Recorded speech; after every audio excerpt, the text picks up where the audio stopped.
Hola, hoy en Charla Cervecera vamos a hablar de pH, su significado, uso, teoría y la ruta y cómo influye en la elaboración de cerveza.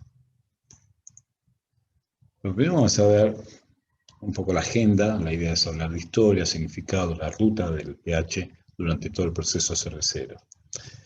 Según la Real Academia Española, pH es el índice que expresa el grado de alcalinidad o acidez de una disolución. Esta se mide de una escala de 0 a 14 sin unidades, siendo 7 el punto neutro. Por debajo de pH 7 se considera ácido y por encima básico. ¿Cómo empieza esto? El Grupo Calvers, en 1847 es fundada, la famosa cerveza Calvers, y en 1875 la misma cervecería Calvert funda un laboratorio ahí en Copenhague que se dedica exclusivamente al estudio científico sobre cerveza y otras cosas, pero con mucho foco en cerveza. Es así que en algún momento entra este señor Søren Sørensen como director del laboratorio de investigación de la cervecería Calvers. Sørensen, que termina siendo el director del laboratorio, comenzó su estudio en la Universidad de Copenhague bajo la influencia de otro químico famoso de Dinamarca, que era Jorgensen, y ahí se da cuenta que tiene que seguir estudiando química. Obtuvo doctorado en 1899, con la asesoría de Jorgensen, con trabajos en síntesis inorgánicas, y después se convirtió en la sección de química del laboratorio de Calvers.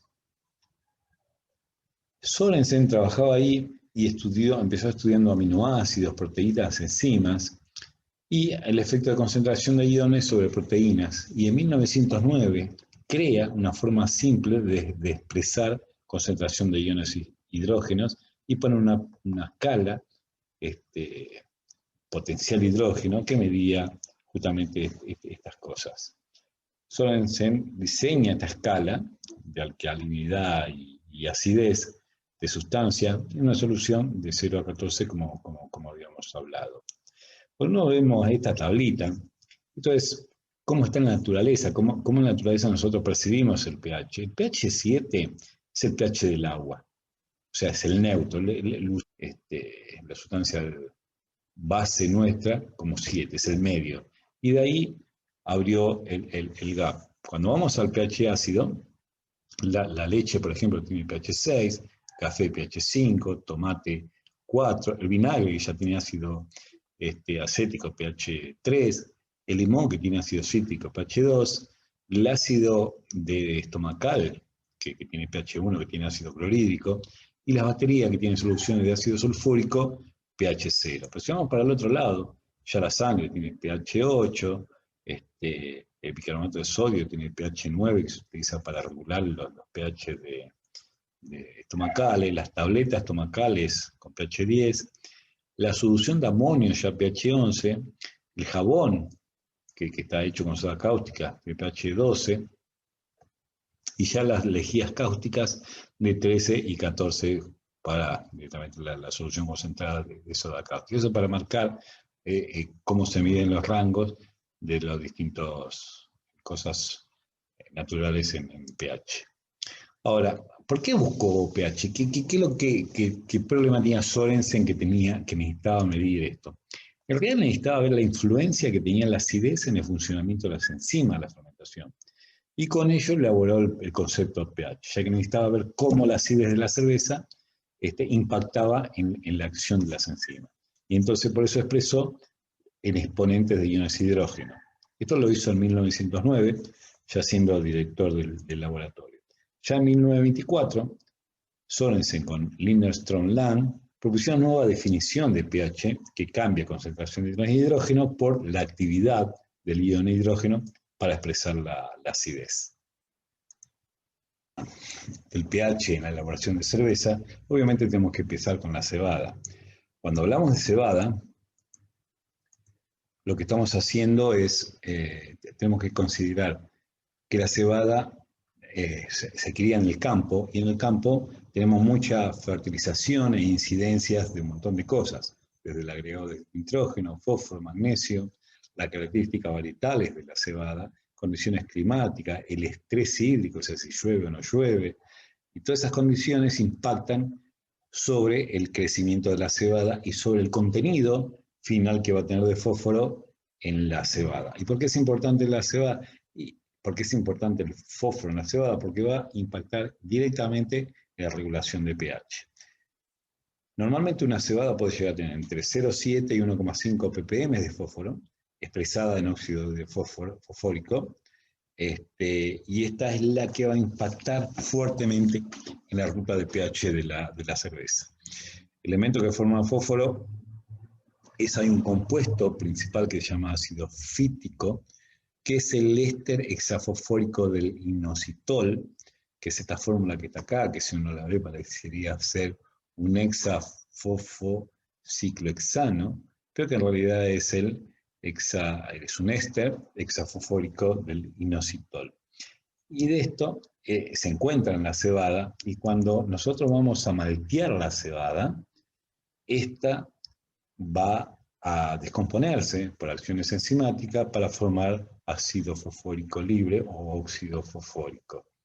¿Sí? El proceso malteado, personalmente la germinación que empieza a formar enzimas,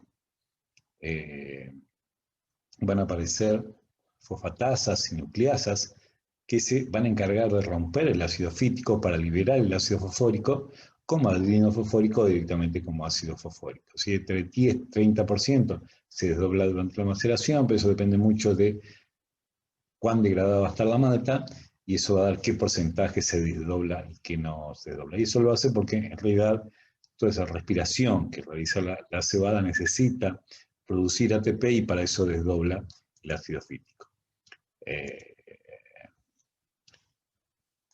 Entonces, cuando voy a maceración y ponemos la malta en maceración, entre 40 y 50 grados, hay una reacción enzimática, que por ahí no es tan popular, donde el ácido fítico produce el ácido fosfórico, es decir, rompe ese ciclo que veíamos recién, y produce ácido fosfórico. Esa producción de ácido fosfórico, junto con el calcio presente también de la malta, forma lo que es el pH natural de la malta.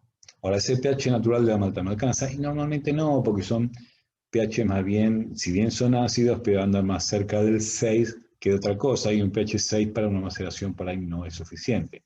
Esta es la reacción que las fitasas con este ácido fítico produce fosfórico más mioinositol.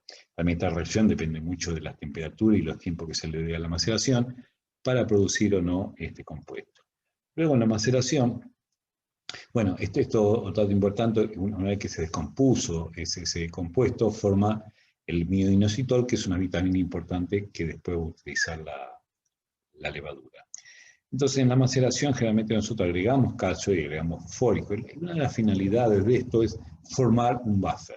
Ya tenemos una parte, que es el ácido fosfórico y el calcio que está presente en la malta, forman un buffer que por ahí no es suficiente, porque nosotros necesitamos para la maceración entre 5,2 y 5,8 de pH para que todas las enzimas trabajen. Entonces depende de qué cerveza estemos elaborando o no, vamos a corregir un pH 5,2, 5,6 o 5,4, lo que sea, y para eso nosotros agregamos ácido fosfórico y agregamos calcio. Y la relación va a estar en función de este pH que queramos lograr. Ahora bien, dependiendo del calcio que tiene la cerveza, que nosotros queremos que tenga la cerveza, vamos a tener un montón de reacciones. ¿Para qué le agregamos calcio? Obviamente agregamos para protección de enzimas, coagulación de proteínas, floculación de las levaduras, y para la formación del buffer. Este buffer que va a formar con el fosfórico son estas reacciones. O sea, son 3 reacciones en realidad. La primera es que el calcio con el fosfórico forma el fosfato monoácido de calcio. Hay otra reacción que es el fosfato diácido de calcio. Y la tercera es el ortofosfato de calcio, que es recontra insoluble. O sea, fíjense que el KPS es 10, 1 por 10 a la menos 26, lo cual es muy soluble. Entonces quiere decir que cuando más calcio le agrego, más fosfórico voy a precipitar, y los otros 2 componentes me van a dar un buffer más bien chico. Ahora, si yo le agrego más ácido en función del calcio, no me forma tanto calcio y el buffer va a ser bastante estable y bastante grande. ¿Y qué significa eso? Significa que el buffer va a ser muy consistente y grande en la maceración. Obviamente yo podría no usar fosfórico y podría usar, por ejemplo, láctico, podría usar sulfúrico, podría usar clorhídrico, y obviamente eso me va a cambiar un poco el perfil de la cerveza. Por ejemplo, las cervezas que utilizan solamente fosfórico son cervezas más bien un poquito astringentes, las que usan lácticos son más bien suaves, y las que usan sulfúricos son más bien ásperas. Esto depende mucho de qué perfil de cerveza estamos hablando y toda esa historia. Lo importante es que este buffer va a hacer que la influencia que tenga después en fermentación va a hacer que el pH final de fermentación sea más grande o más chico en función de cuán grande fue este buffer. Cuando terminamos el macerado, nosotros vamos al hervido, y en el hervido, el segundo punto donde puede modificarse este buffer. ¿Por qué? Porque primero hay un descenso del pH del hervido, porque cuando uno hierve, precipita algunos calcios y hay algunas reacciones de precipitación de proteínas que hace que 2 décimas de pH caigan. O sea, si entré con 5,6, seguramente va a quedar en 5,4 ese pH. Pero lo que necesito yo, el fin de macerado, que tenga pH 5,1, 5,2. ¿Por qué? Porque es el punto isoeléctrico de las proteínas. Necesito que las proteínas que vienen deshidratadas del hervidor coagulen. Y solamente lo van a hacer si tengo, o lo van a hacer bien, si tengo ese pH. Entonces voy a utilizar más ácido para lograr ese pH de 5,1,5,2, que va a ser un buffer distinto al buffer que tuve en la maceración. Va a ser un buffer un poco más chico, va a ser más tirado a ácido, pero que va a soportar la fermentación sin problemas. ¿Sí? Entonces, logro el 5,1, 5,2, aún protegiendo la fórmula de los 3 fosfatos. Como dijimos correctamente, uno podría llegar a sacar los porcentajes de un fosfato y otro fosfato utilizando esta fórmula que se llama de Henderson-Hasselbalch, que lo que hace es, sabiendo el pH y conociendo las constantes de ácida de estos dos compuestos, puede saber con el logaritmo de la concentración de esto, puede llegar a sacar la concentración de ambos componentes. Una ecuación bastante difícil, pero se puede hacer. El mosto se enfría. Difícil calcular cómo se modifica el pH, porque uno debería saber qué tipo de aminoácido, cómo se formó, y la verdad que es una fórmula bastante. Yo en algún momento, mucho más joven, quise hacerla y la verdad que es bastante difícil. ¿Qué pasa cuando voy a fermentación? Cuando voy a fermentación, uno observa que entra con un pH 5,1, 5,2 y termina en 4,2, 4,5. ¿De qué depende ese 4,2, 4,5? En realidad, depende de cuán grande fue el buffer que tuve en maceración. Pero vamos por partes. Primero, entre el quinto y séptimo día, baja el pH, sube un poquito. Eso tiene que ver con que la levadura que está coagulando, que está floculando, perdón, empieza a liberar algún aminoácido y eso puede subir un poquito el pH y después termina bajando. ¿Cómo hace para bajar ese pH? En realidad la levadura necesita trabajar a pH bajo para trabajar todo su metabolismo, entonces ella va modificando el medio. Digamos, es consecuencia de una cosa de la otra, ¿no? ¿Qué se hace? La levadura consume ácido fosfórico porque lo necesita para su metabolismo, y a su vez también hay una precipitación de calcio al flocular la levadura, entonces eso modifica bastante, va modificando el pH.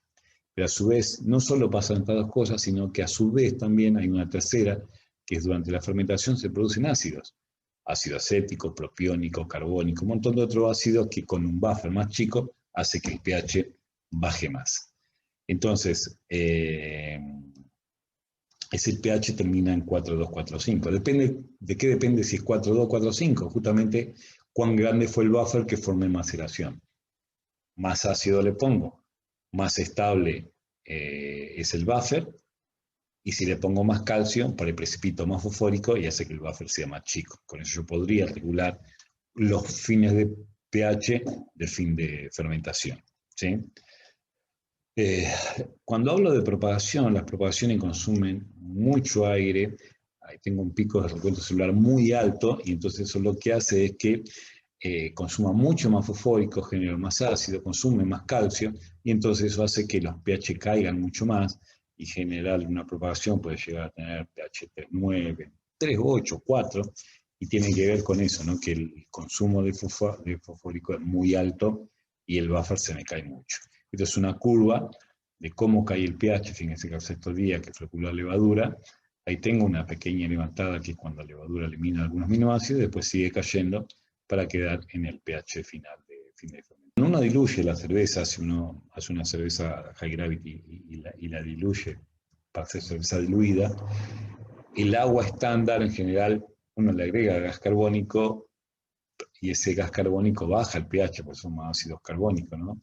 Y los pH andan 4, 9, 5, pero yo le pongo eso a la cerveza sigue teniendo pH 4,2 o 4,5, que es el mismo valor de fin del reposo. Eso tiene que ver con que ese pH aún es bastante resistente para aguantarse este ácido débil, que es este carbónico, y el pH de cerveza terminada no se modifica. Si uno hace, como dijimos previamente, este tipo de análisis en un solo gráfico, el resumen sería que la cebada viene con el ácido fítico, el contenido de fósforo oscila entre 0,7 y 1,5. En el malteado hay producción de fitasas y nucleasas, que son enzimas que transforman el ácido fítico en algo de ácido fosfórico, de 10 al 30%, depende de cómo fue la malteado. Cuando voy a maceración le agrego calcio y fosfórico, y la formación del buffer, que a su vez todo el ácido fítico, o gran parte del ácido fítico fue desdoblado para más producción de fosfórico, y termino con un pH 5,2, 5,8, depende de qué es lo que estuve buscando. Cuando voy al hervidor, se formaron un montón de péptidos, aminoácidos, complejo proteico, más el agregado de algo de ácido que le hice en el hervidor, termino en pH 5,1, 5,2, que es el que necesito para coagular las proteínas que ya fueron deshidratadas en el hervidor. Luego en la fermentación, la levadura desciende el pH hasta 4,2, 4,5 con la producción de ácidos libres, liberación de aminoácidos, descenso de contenido de fosfatos y el buffer que se me cae y termino con 4,2, 4,5. Y al final diluyo esa cerveza con agua estándar, que si bien el pH más alto, el buffer me soporta que no caiga más y termina siendo la cerveza 4,2, 4,5 de pH. Espero les haya gustado. Si tienen alguna duda, escríbanme, no hay problema, les contestaré. Eso sí, suscríbanse y denle like si les gustó. Chao, chao.